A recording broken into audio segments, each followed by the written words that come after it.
Tidak berhak atas penghidupan yang layak bagi manusia. Saya kira ini perundangan semua ya, peraturan perundangan Bapak Ibu sekalian sekira sudah paham ya.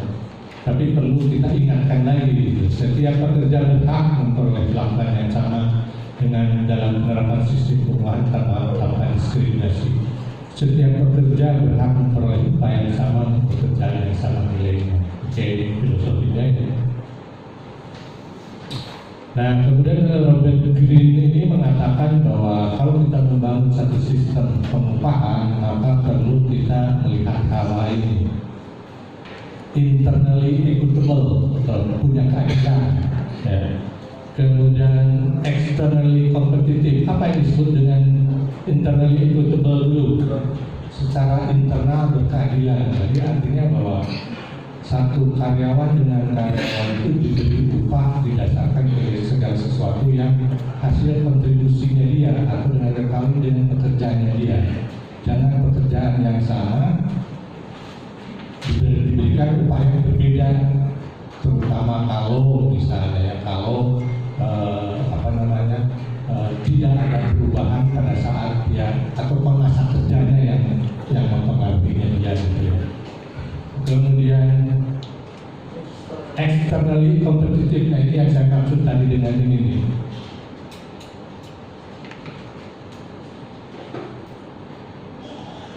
Mana tadi ya? Labor market ini nih. Labor market ini adalah konsep dari externally competitive. Jadi pengupahan kita itu kita bandingkan dengan pengupahan perusahaan lain didasarkan untuk industri yang sama ya. Misalnya saya punya industrinya retail, nah kita bandingkan dengan perusahaan retail lain, pengupahannya kita bagaimana? Sederhana ya, jadi artinya secara administratif kita bisa melakukannya. Kadang-kadang sekarang itu banyak perusahaan yang membuat kompensasinya itu kebijakan itu jadi lebih rumit, sehingga kita memerlukan usaha yang melakukan perubahan seperti itu. Misalnya contohnya seperti ini ya, kalau Bapak Ibu sekalian memberikan tunjangan yang banyak nantinya gitu ya, dengan syarat-syarat tertentu seperti ini, sehingga untuk mengerjakan perubahan seperti itu kita membutuhkan waktu untuk melakukan itu gitu. Nah, kecenderungan perusahaan yang baru sekarang itu tuh lebih sederhana, jadi tidak perlu lagi banyak khusus orang untuk mengerjakannya, tapi hanya cukup dengan satu sistem aja dia harus mengerjakannya. Nah itu yang dimaksud dengan terjangkau, artinya perusahaan itu mampu memberikannya, jangan hanya karena gaji gede supaya silakan karena pengen bawa di perusahaan saya gaji gede, tapi lama-lama karena terlalu banyak bayar gaji itu. Tidak bertentangan dengan peraturan yang ada, itu jelas dimengerti oleh karyawan, explainable ya, artinya bahwa karyawan itu mengerti, jadi jangan seperti ini. Banyak perusahaan membuat suatu kebijakan ya bahwa kalau ada perusahaan akan diberi kenaikan atas dasarnya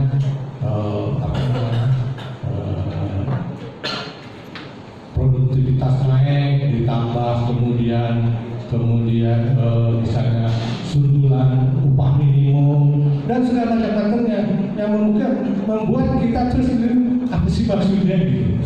Seperti yang sekarang upah minimum perhitungannya itu banyak diperdebatkan. Ya, karena apa? Karena mungkin terlalu banyak elemen yang dimasukkan dari syarat-syaratnya, sehingga kita tuh bingung bagaimana sih sebetulnya cara menghitung upah minimum itu dihasilkannya untuk mendapatkan kenaikan dan ada. Hanya orang-orang tertentu aja yang bisa yang tahunya itu. Nah, contoh itu adalah satu contoh yang mudah dijelaskan, tidak perlu sampai misalnya mudah dijelaskan seperti ini. Tahun ini saya semua karyawan naik 1%. Semua karyawan pasti seperti itu langsung. Gitu. Misalnya ya contoh. Menunjang keberhasilan perusahaan yang tentunya harus dikaitkan dengan target daripada perusahaan sistem perubahan yang ideal. Oke. Ya, kemudian pengupahan apa tujuannya? Sebetulnya kalau kita lihat Bapak Ibu sekalian membuat kebijakan pengupahan dalam upah minimum, kemudian apa namanya tunjangannya yang berbeda, tunjangan tetap maupun tidak tetap, ada yang tunjangan, ada upah yang global. Bapak Ibu sekalian tahu kan komponen upah terdiri dari upah pokok dan tunjangan. Ada yang upah tanpa tunjangan, yang upah tanpa tunjangan itu artinya memang, nah itu yang dimaksud dengan upah yang sederhana itu. Tidak perlu pakai itu upah, pokoknya ada diberi upah sekian sederhana. Ada yang membagi lagi upah ditambah upah pokok tambah upah tunjangan. Tunjangannya juga bagi dua, ada tunjangan tetap dan tidak tetap. Tidak tetapnya juga dibagi beberapa macam lagi. Tidak tetap bagi beberapa itu tambah complicated juga sama belajar, sehingga perhitungannya tentunya membutuhkan sesuatu. Nah, semua itu pengupahan itu tujuannya adalah hanya 4 ini: menarik, mempertahankan, memotivasi, dan mengengage, mengajak sertakan engage. Dan ini hanya tujuannya dalam 4 ini. Jadi kalau Bapak sekalian membangun suatu tunjangan transportasi, tunjangan makan. Nah itu sebetulnya kenapa dibuat seperti itu? Karena Bapak Ibu pengen supaya bahwa karyawan itu tertarik. Di perusahaan hanya tunjangan hanya ada 5, itu perusahaan saya membuat tunjangan itu ada 10. Misalnya Bapak Ibu sekalian akan melihat bahwa karyawan itu, calon karyawan akan tertarik ke mana? Karyawan ke perusahaan yang tunjangannya 5 atau yang tunjangannya 10. Pasti 10 kan lebih tertarik. Nah itu adalah tujuannya daripada pengupahannya. Kemudian retain, ya tentunya tunjangan 10 juga membuat kita ngapain pindah ke perusahaan lain gitu yang tunjangannya 5 gitu. Tempat saya 10. Mungkin kalau dijumlahin secara total biaya perusahaan kan kurang lebih sama. Sampai dari perusahaan ada yang buat 10 dan juga yang buat 5. Motivasi juga, memberikan motivasi supaya karyawan tetap bisa memberikan kontribusi yang lebih baik untuk perusahaan. Engage juga supaya kita bisa karyawan itu menjalankan pekerjaannya dengan rela gitu ya, sehingga itu memberikan kita pengupahan atau prestasi kerja yang lebih baik lagi. Komponen upah, saya kira Bapak Ibu, upah tanpa tunjangan tadi sudah, upah pokok dan tunjangan tetap. Dan mungkin Bapak Ibu sekalian, kadang-kadang ya ada yang kurang jelas ya bagi perusahaan bahwa yang dimaksud dengan upah pokok dan tunjangan tetap kemudian 75% upah pokok itu kenapa ya? Kenapa perusahaan atau peraturan perundangan mengatakan bahwa upah pokok itu harus 75% dari total kerja ini? Ada yang bisa share nggak Pak? Silakan.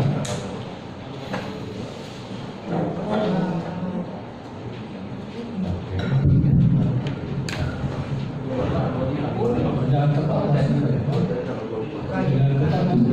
Karena tunjangan yang sudah ditetapkan ya kalau tidak masalah ya.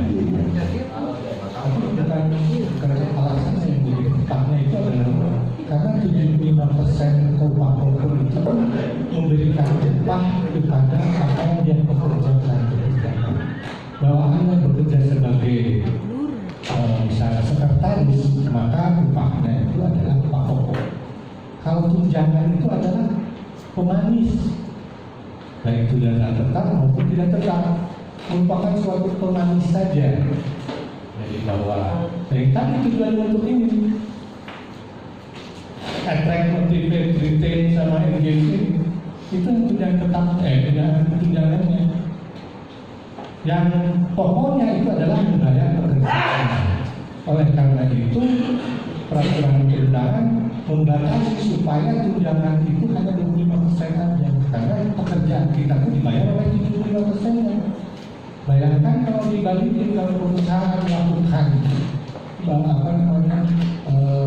memberikan upah pokoknya 50% ya, karena untuk apa? Seperti Bapak yang bilang tadi, supaya menghemat pada saat pensiun dari pesangon ya. Itu salah satu alasannya juga ya. Tapi sebetulnya aktualnya itu supaya memberi upahnya. Ya silakan.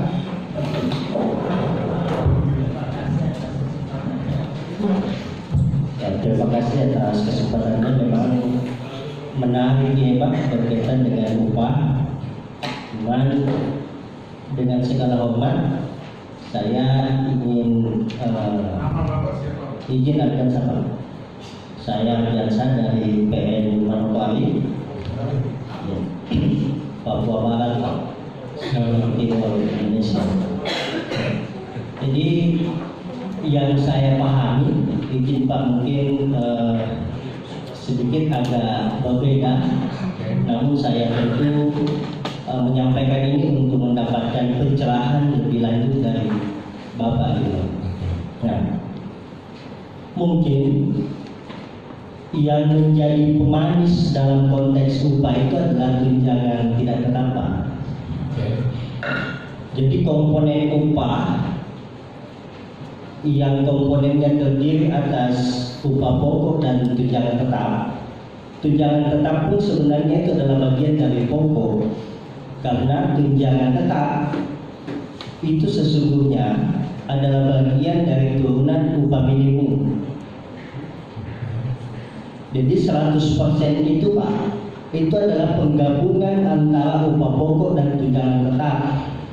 Dan upah pokok dan tunjangan tetap yang dipisah dengan persentase 75 dan 25% itu akan mempengaruhi dalam setiap hal, apakah pembayaran jaminan sosial, pembayaran pesangon, dan hak-hak lainnya. Itu adalah penggabungan kedua unsur itu, yaitu upah pokok dengan tunjangan tetap.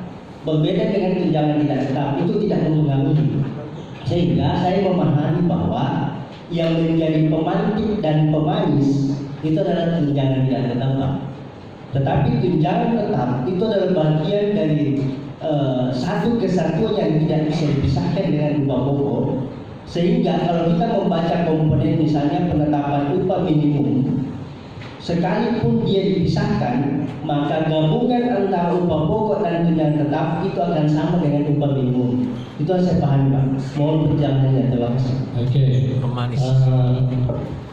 Argumentasi seperti itu menjadi kabur apabila kita bertanya bagaimana dengan perusahaan yang memberikan upah pokok plus tunjangan tidak tetap saja.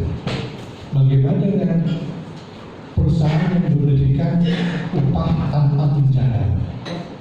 Nah, sehingga ya, kenapa peraturan perundangan memberikan 75% itu karena memang untuk upah pokoknya. Karena upah pokok itu dipakai sebagai untuk membayar pekerjaan dia. Kalau tunjangan tetap, misalnya contohnya apa tunjangan tetap? Tunjangan makanan, tunjangan jabatan, tunjangan jabatan. Kenapa jabatan A dengan jabatan B dibedakan?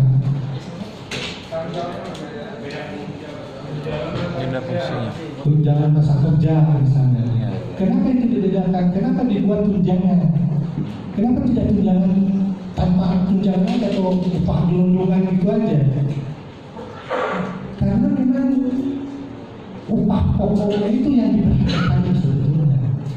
Karena upah pokok itu memberikan supaya menggaransi bahwa pekerjaannya itu dibayar upah pokoknya. Kalau tunjangan bisa diberikan, bisa tidak diberikan. Kenapa diberikan? Supaya menarik itu tadi. Jadi kalau dia katakan bahwa tunjangan tetap itu merupakan bagian dari pemberian pekerjaan, itu akan bisa seperti ini, bisa bahwa karyawan itu diberikan upah pokok yang 80% misalnya upah pokoknya, kemudian tunjangan tetapnya kurang dari 20% karena dibagi menjadi tunjangan tidak tetap. Nah itu bergeser-geser, padahal kita harus memberikan upah kepada pekerjaan dia. Oleh karena itu Peraturan Perundang memberikan filosofinya itu bahwa 75% harus diberikan kepada upah pokok, dan itu dianggap sebagai upahnya. Jangan diganggu-ganggu karena pekerjaannya dibayar di dalam upah pokoknya. Begitu Pak, karena tunjangan itu bisa diberikan variasi gitu, tidak selalu tetap. Padahal pekerjaannya harus diberikan tetap gitu. Pekerjaannya sebagai sekretaris atau akuntan atau apapun yang harus dibayar sesuai dengan pekerjaan.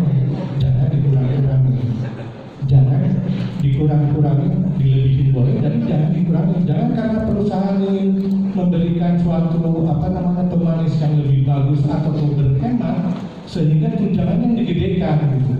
Padahal untuk membayar pekerjaannya itu dikurangi gitu. Oleh karena itu perlu dibatasi. Oleh karena itu upah pokok itu yang selalu perhatikan 75% adalah untuk membayar pekerjaan dia. Yang 25% silakan atur oleh perusahaan. Strategi perusahaan masuk ke situ. Mau memberikan tunjangan yang 5 tunjangan atau yang 10 tunjangan, silakan atur di sana.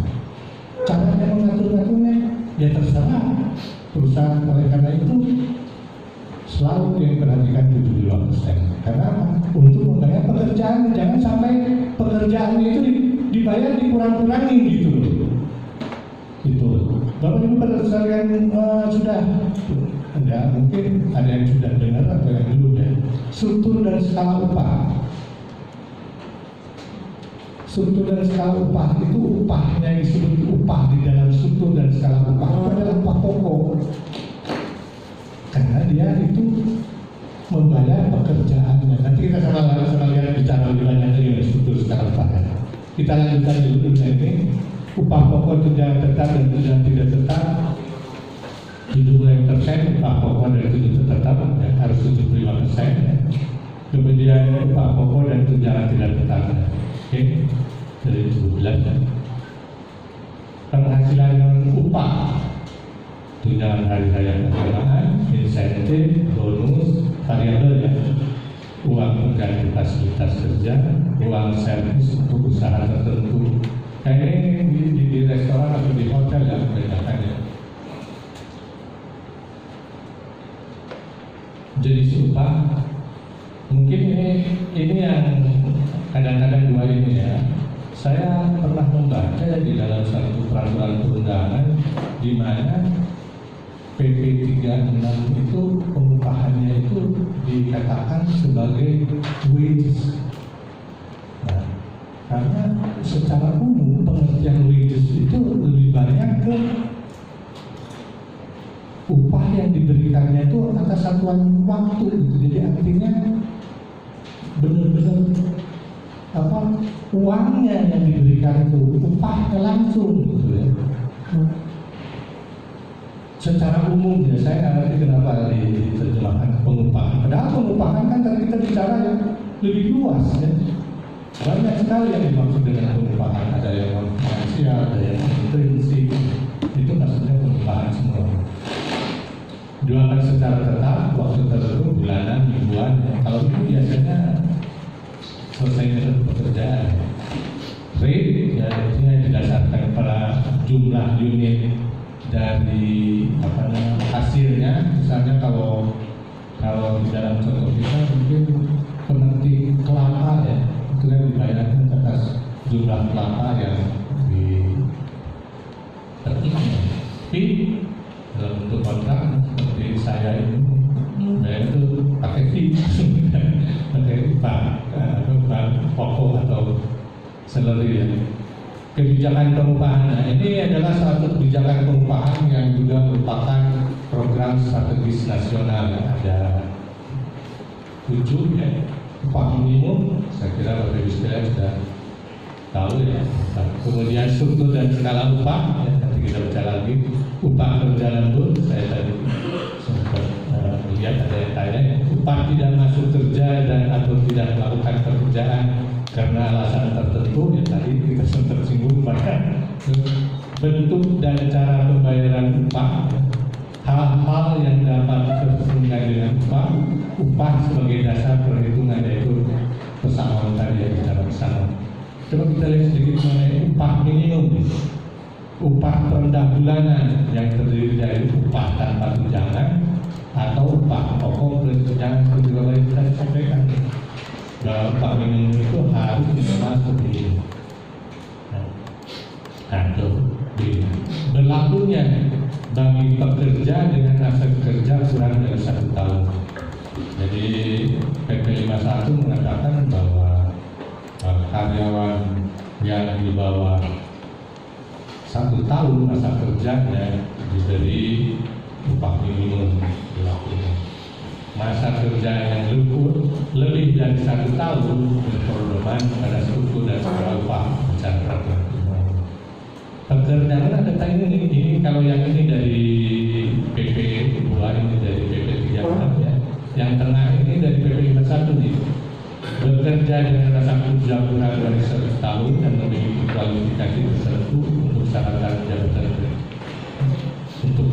jabatan sesuai syarat jabatan diberikan upah di atas upah ini. Ya memang pada saat waktu PP 36 diluncurkan itu banyak yang protes ya. Karena apa? Kalau kita mau merekrut karyawan yang sudah berpengalaman kan nggak mungkin dikasih upah minimum ya. Jadi itu dikoreksi di PP 51 bahwa apabila punya syarat kualifikasi tertentu maka karyawan boleh diberikan upah lebih besar dari upah minimum. Nah, struktur skala upah. Kemarin kan Bapak Ibu sekalian mungkin sudah membaca ada putusan MK ya, yang salah satunya itu mengoreksi mengenai struktur dan skala upah terkait dengan upahnya. Awalnya ya dari Undang-Undang Nomor 6 Cipta Kerja, pengusaha wajib menyusun struktur skala upah di perusahaan dengan memperhatikan kemampuan perusahaan dan produktivitas. Nah, kemudian di MK ini keputusannya itu ditambahkan serta golongan jabatan masa kerja, pendidikan dan kompetensi. Bapak Ibu sekalian ada yang memperhatikan bahwa tambahan itu familiar enggak? Apa tuh? Itu dari Undang-Undang Nomor 13 tahun 2003. Yang 2003 ini mengatakan bahwa pengusaha menyusun, tapi tidak pakai wajib, menyusun struktur dan skala upah dengan memperhatikan golongan jabatan masa kerja, pendidikan dan kompetensi. Undang-Undang Cipta Kerja mengubahnya menjadi kemampuan dan produktivitas. Putusan MK mengatakan bahwa itu ditambahkan bukan hanya kemampuan produktivitas, tetapi juga golongan jabatan dan masa kerja, pendidikan dan kompetensi. Kalau Bapak lihat ya, kemampuan dan produktivitas arahnya lebih ke kepentingan perusahaan ya. Kalau yang bawah golongan jabatan masa kerja, pendidikan dan kompetensi itu melihat kualitas dari karyawannya ya, dari pekerjaannya. Jadi menurut Mahkamah Agung kedua-duanya harus diperhatikan. Nah, saya sepakat bahwa dalam memberikan pengupahan perlu memperhatikan kedua belah pihak itu, gitu ya, dalam pengupahannya ya. Namun kalau kita melihat ya proses dari penyusunan struktur skala upahnya, saya menjadi ragu-ragu yang dimaksud dengannya itu yang mana. Bapak Ibu sekalian perhatikan ini proses penyusunan struktur skala upah.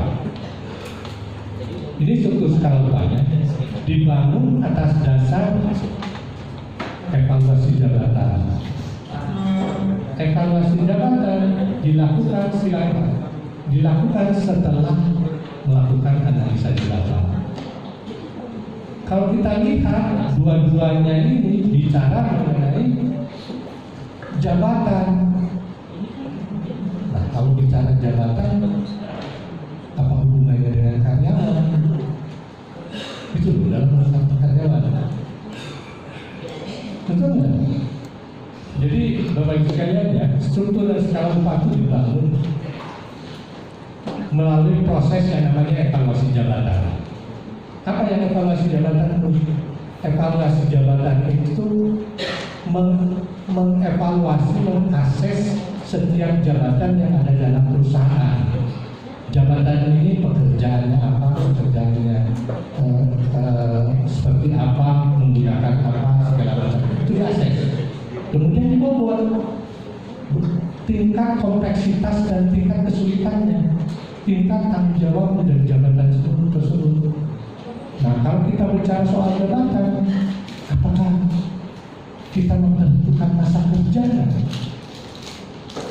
Apakah kita menentukan pendidikannya? Oh, bisa jabatan.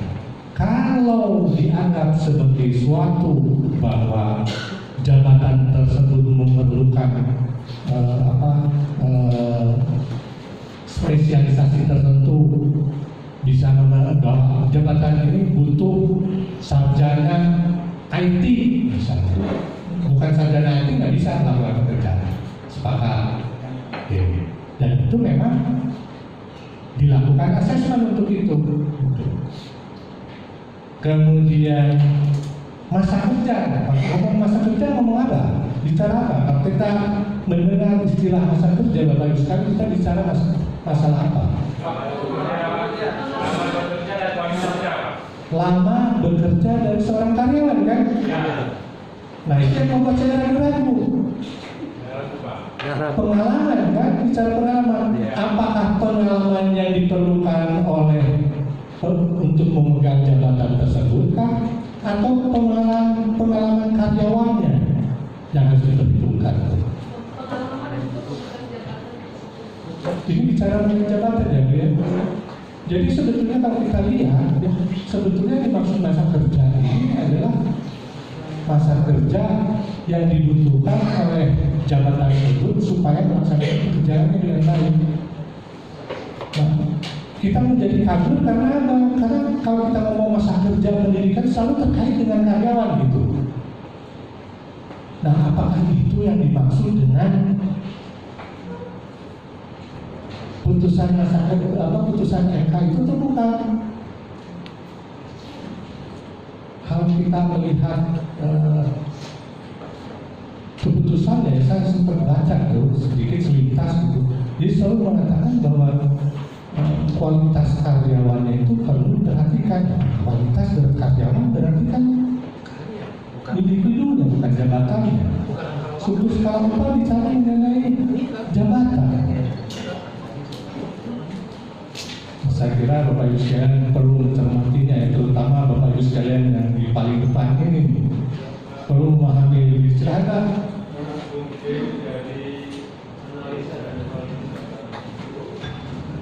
Itu sudah include di dalam masa kerja, pendidikan dan kompetensi, Pak. Jadi putusan MK itu mungkin sudah mengakomodir dari masa kerja, pendidikan, kompetensi, itu masuk ke dalam jabatan. Oke, setuju Pak, setuju. Karena memang ya, dalam Bapak Ibu sekalian proses kita bicara mengenai evaluasi jabatan dulu ya. Evaluasi jabatan itu prosesnya itu salah satu sebetulnya intinya adalah membuat daftar atau peringkat daripada jabatan-jabatan didasarkan kepada tingkat kesulitannya, besarnya tanggung jawabnya, besarnya wewenang. Nah, itu dalam teknik evaluasi jabatan ada yang disebut evaluasi poin faktor. Jadi faktor-faktor yang terdapat di dalam jabatan itu dievaluasi, dibobot. Nah, salah satunya itu tuh evaluasinya itu adalah pendidikannya, pengalamannya, tanggung jawabnya, lingkungan kerjanya atau kondisi kerjanya seperti apa. Nah, di sana ada faktor-faktor yang biasanya disebut faktor yang standar dipakai evaluasi jabatan, terutama dipakai di dalam Permenaker nomor 1 tahun 2017, yaitu ada 4 faktor. Faktor pertama adalah usahanya, yang kedua adalah skillnya, yang ketiga adalah tanggung jawabnya, yang keempat adalah kondisi kerjanya.